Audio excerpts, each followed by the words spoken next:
Students, आज हम discuss करते हैं पॉपुलेशंस के नेक्स्ट कैरेक्टर एज डिस्ट्रीब्यूशंस को। इससे पहले हमने डिस्कस किया था population density, populations birth rate, population death rate. इसी के क्रम में हम आगे बढ़ते हैं एज डिस्ट्रीब्यूशंस या आयु वितरण। किसी पॉपुलेशंस में किस एज ग्रुप्स के एनिमल्स पाए जाते हैं,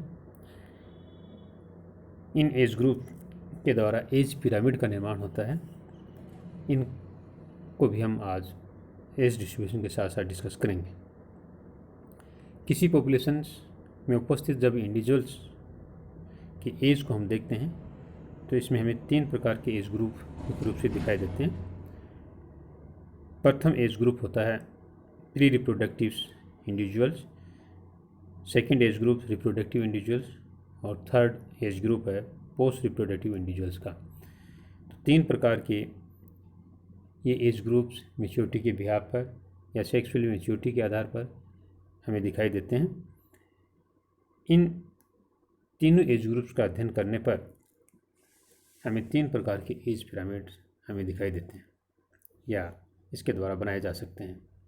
तो हम डिस्कस करते हैं। The age distributions in a population is represented in the form of an age pyramid। किसी भी पॉपुलेशन में उपस्थित आयु वितरण को हम एज पिरामिड के द्वारा रिप्रेजेंट कर सकते हैं। In which the number of individuals in different age groups are show by the relative width of successive horizontal bar. किसी भी पिरामिड में ये एज ग्रुप के एनिमल्स विभिन्न हॉरिजॉन्टल बार के द्वारा रिप्रेजेंटेड किए जाते हैं। तो किसी भी पिरामिड का जब हम अध्ययन करते हैं तो ये हॉरिजॉन्टल बार के द्वारा निर्मित होता है और प्रत्येक बार इसके अंदर तीनों एज ग्रुप के इंडिविजुअल्स को प्रदर्शित करती है। In a rapid growing expanding populations the birth rate is high. कोई भी अधिक तीव्र गति से बढ़ने वाली जनसंख्या या जिसे हम एक्सपेंडिंग पॉपुलेशंस या इसे विस्तार जनसंख्या के नाम से जानते हैं, इससे बनने वाले पिरामिड्स का जब हम अध्ययन करते हैं या इसमें एज ग्रुप का अध्ययन करते हैं तो हम देखते हैं कि इन जंतुओं में उपस्थित प्री रिप्रोडक्टिव इंडिविजुअल्स के कारण इस पॉपुलेशंस की बर्थ रेट कंपैरेटिवली अधिक होती है।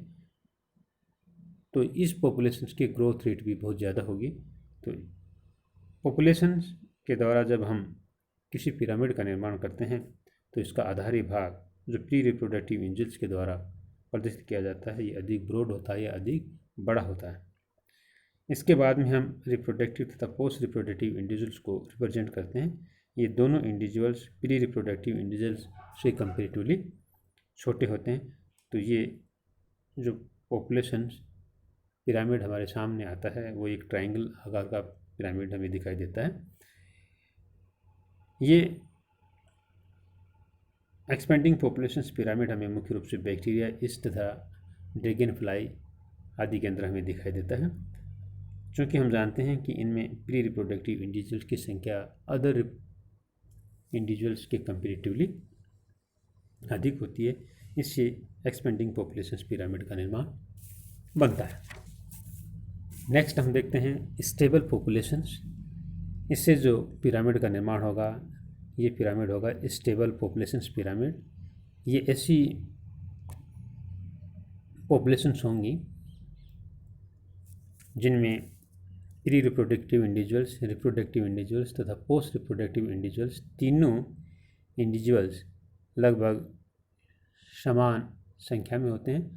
तो इनसे जो बनने वाले बार भी लगभग समान विड्थ के होंगे या चौड़ाई के होंगे। इनमें पोस्ट रिप्रोडक्टिव इंडिविजुअल्स की संख्या अन्य 2 इंडिविजुअल हैं पिरामिड, अन्य जो इंडिविजुअल जैसे प्री रिप्रोडक्टिव तथा रिप्रोडक्टिव इंडिविजुअल से कंपेरेटिवली कम होती है, इसलिए इसका ऊपरी भाग है आधारी भाग से सकड़ा होता है। तो इससे जो बनने वाला पिरामिड है मुख्य रूप से हमें बेल शेप का या घंटी के आकार का दिखाई देता है। तो इसे हम स्टडी करते हैं। In stable populations the pre reproductive and post reproductive age group individuals are more or less equals in size. ये ऐसी पॉपुलेशन है जिसमें प्री रिप्रोडक्टिव तथा पोस्ट रिप्रोडक्टिव इंडिविजुअल्स की संख्या लगभग समान होती है।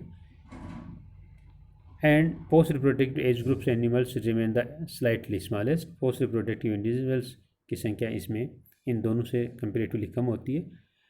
So that pyramid tag the shape of a bell shape, या ये कह सकते हैं कि पिरामिड की जो स्ट्रक्चर होती है, जो संरचना होती है, वो एक बेल के आकार की या घंटी के आकार की हमें दिखाई देती है।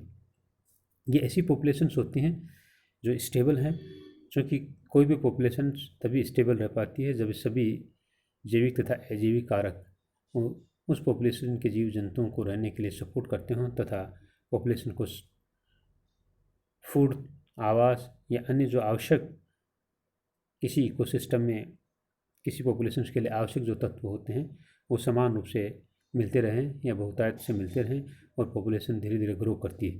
क्योंकि ऐसी पॉपुलेशंस में किसी डिजीज़ का प्रभाव नहीं होता है और किसी प्रकार का इनमें कंपटीशन नहीं पाया जाता, तो इस प्रकार की पॉपुलेशंस को हम ग्रोइंग पॉपुलेशंस के नाम से जानते हैं। जब भी किसी पॉपुलेशंस में वातावरण के कारक या किसी अन्य डिजीज़ के कारण कोई प्रभाव होता है तो उस पॉपुलेशंस में हमें इंडिविजुअल की संख्या में कमी दिखाई दे सकती है, उससे पॉपुलेशन स्टेबल नहीं होती है। मगर स्टेबल प्रकार की पॉपुलेशंस ऐसी पॉपुलेशन है जिनमें सभी कारक या इंडिविजुअल्स को रहने के लिए सभी आवश्यकताएं समान रूप से मिलती रहती हैं और इनकी सर्वाइबिलिटी निरंतर रूप से बनी रहती है या इनका जीवन चक्र निरंतर रूप से चलता रहता है और इसके सभी इंडिविजुअल्स इस पॉपुलेशंस के अंदर जीवित रहते हैं। इनमें मोर्टेलिटी बहुत कम पाई जाती है। इससे ये जो पॉपुलेशन बनती है ये स्टेबल प्रकार की पॉपुलेशन होती है और बनने वाला पिरामिड भी हम कह सकते हैं कि स्टेबल पिरामिड इसके द्वारा बनता है। ऐसे इनके एग्जाम्पल हम देख सकते हैं जैसे ह्यूमन बींग्स में या अन्य जो प्रजातियां होती हैं जिनमें मुख्य रूप से डिजीज़ या भोजन आदि की कमी नहीं होती है, तो ऐसी पॉपुलेशन से ये पिरामिड जो बनते हैं जो स्टेबल पॉपुलेशंस पिरामिड के नाम से जानते हैं। नेक्स्ट हम देखते हैं डाइमिनिशिंग पॉपुलेशंस। डाइमिनिशिंग पॉपुलेशंस इस प्रकार की पॉपुलेशन होती है जिसमें बर्थ रेट ड्रास्टिकली कम हो जाती है या अधिक तीव्र गति से बर्थ रेट या जन्म दर में कमी हो जाती है। तो जन्म दर में जब कमी होगी तो न्यून जो इंडिविजुअल्स होंगे उनकी संख्या कम होगी। तो इससे हम कह सकते हैं कि प्री रिप्रोडक्टिव इंडिविजुअल्स होंगे वो कंपेरेटिवली रिप्रोडक्टिव तथा पोस्ट रिप्रोडक्टिव इंडिविजुअल्स की संख्या में कम होंगे। तो इनसे जो पिरामिड का निर्माण होगा वो एक प्रकार का अर्न शेप होगा। Earn shape in the sense हम कह सकते हैं कि कलश के आकार का पिरामिड हमें दिखाई देगा। तो हम डिस्कस करते हैं। If the birth rate is drastically cut और रिड्यूस इन ए पॉपुलेशन, अगर किसी पॉपुलेशन की जन्म दर तीव्र गति से कम हो जाती है तो the reproductive and post reproductive individuals are increase in proportion to the pre reproductive age group और इंडिविजुअल्स।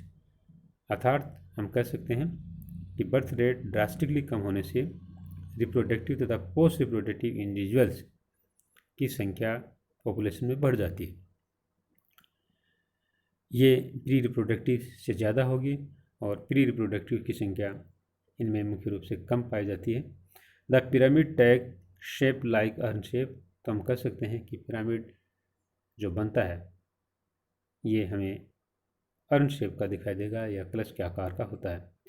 हम सभी तीनों प्रकार के पिरामिड्स को हॉरिजॉन्टल बार के द्वारा रिप्रेजेंट करते हैं।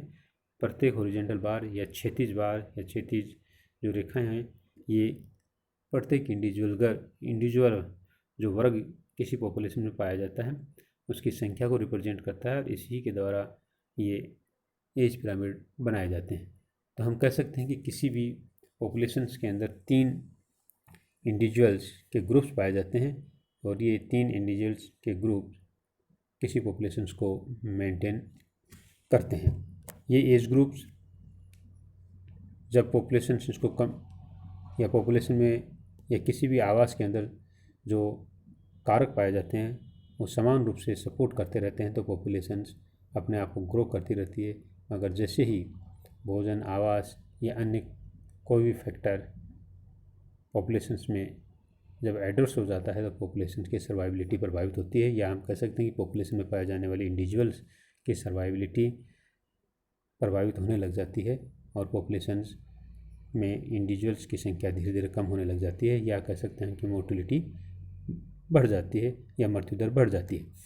तो हम कह सकते हैं कि किसी भी पॉपुलेशंस को मेंटेन करने के लिए उसकी बर्थ रेट या उसमें जो आवश्यक जैविक तथा अजैविक कारक समान रूप से पॉपुलेशंस को सपोर्ट करें तथा पॉपुलेशंस के जीवन यापन के लिए जो आवश्यक पदार्थ होते हैं वो समान रूप से पॉपुलेशंस को मिलते रहें या आवश्यकता के अनुसार उन्हें मिलते रहें तो पॉपुलेशंस ग्रो करती रहती हैं।